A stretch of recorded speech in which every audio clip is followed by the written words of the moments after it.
Hi everyone. Since the start of the COVID-19 pandemic, I've noticed that a lot of people are confused about what's open in immigration and what's not necessarily open during this time. Well, in this video, I'm going to answer that question for you so that you have the important details that you need to know.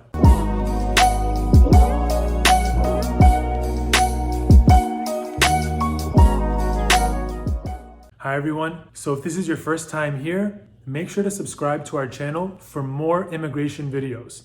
Also, please make sure to hit that thumbs up button so that YouTube knows to share this video with a broader audience. In this video, I'm going to answer the question that I've been getting asked a lot and that I've been noticing a lot of confusion about what's open in immigration and what's not necessarily open right now. So let's get started. What's open with immigration? Well, first and foremost, USCIS is still open. USCIS is still processing applications. So if your case requires that you need to file an application or a petition with USCIS, you can still do that right now. If you're lawfully present in the United States in some valid non-immigrant status and you're seeking immigration benefits, most services are still available to you. For example, you could apply for an extension of status. An extension of status is where you apply with USCIS to extend the status that you currently have.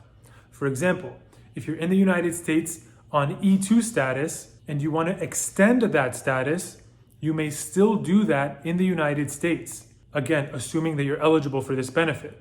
You could also apply for a change of status. A change of status is when you go from one non-immigrant status to another non-immigrant status. For example, let's say you're here on a B1, B2 visitor visa and you want to change to an L1 status or to an E2 status. You could apply for that change of status in the United States, assuming that you're eligible for that benefit. USCIS is still open and accepting change of status applications. You could also do an adjustment of status. An adjustment of status is where you go from a valid non-immigrant status to permanent resident status. For example, let's say that you're in the United States on an H-1B visa and you get married to a US citizen.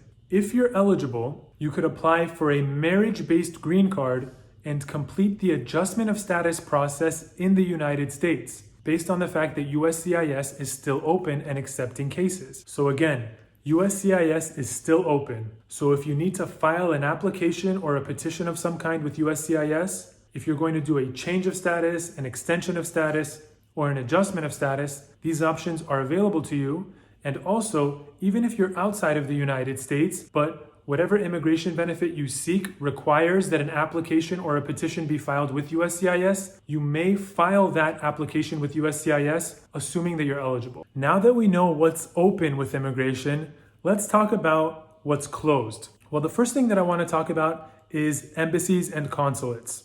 Embassies and consulates, at least a lot of them, are closed for routine visa services.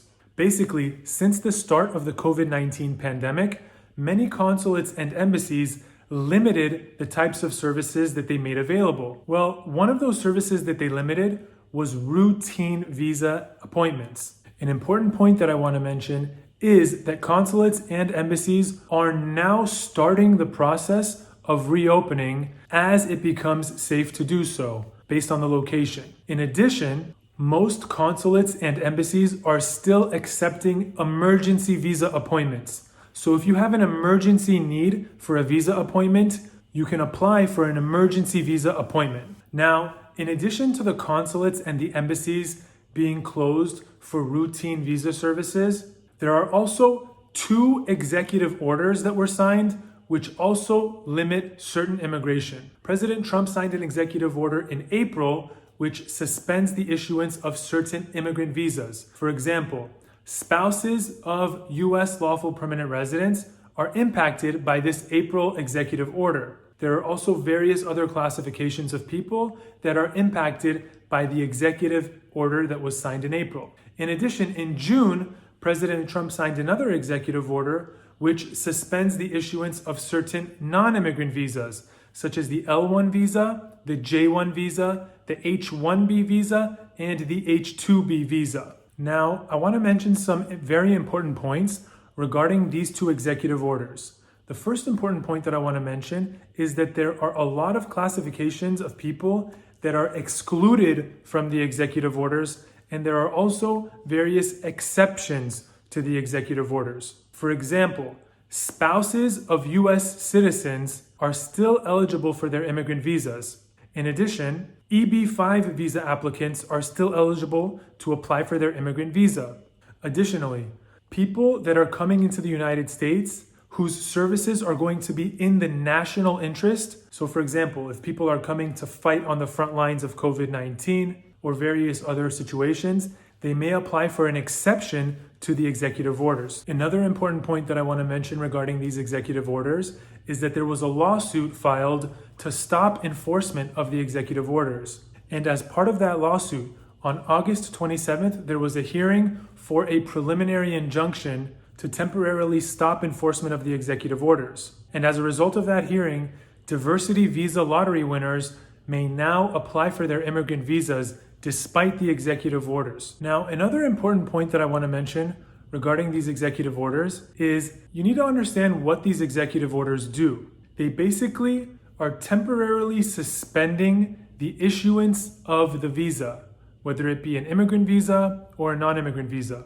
But oftentimes, in many of these cases, there's multiple steps that need to take place before the issuance of the visa. For example, for many of these cases, you must first file an application or a petition with USCIS, and you must get that petition approved before you can even apply for an immigrant visa or a non-immigrant visa. So depending on the specifics of your case, you may proceed and get the ball rolling with your case by filing the appropriate form or petition with USCIS, even though the consulates may not necessarily be issuing visas at this time based on the executive orders. Keep in mind that USCIS is very delayed right now. So if you file a petition with them, it could take several months before you hear an answer to your petition. I know that this can get a little confusing, so let's do a quick overview. As we discussed, with respect to what's open, USCIS is still open and processing cases. So if you have an application or a petition that needs to get filed with USCIS, USCIS is still processing those applications. If you need to do a change of status, an extension of status, or an adjustment of status, those options are still available with USCIS. Now, with respect to what's closed with immigration, the first thing that we talked about is that some consulates and embassies are closed for routine visa services. However, many consulates and embassies are open for emergency visa appointments. Also, we talked about the two executive orders that were signed back in April and June, which suspend the issuance of certain immigrant visas and non-immigrant visas. But we talked about how there are various exceptions and exemptions to those executive orders. And we also talked about the lawsuit that was filed that now allows diversity visa applicants to apply for their immigrant visas. I hope you guys found this video extremely helpful. If you know anybody that could benefit from this information, feel free to share this video with them. We're all about empowering you with knowledge. If you like this video, make sure to hit that thumbs up button so YouTube knows to share this video with a broader audience. Make sure to subscribe to our page if you haven't yet done so. And if you have any questions, feel free to drop them in the comments below. Thank you so much for tuning into this video, and I'll see you on the next one.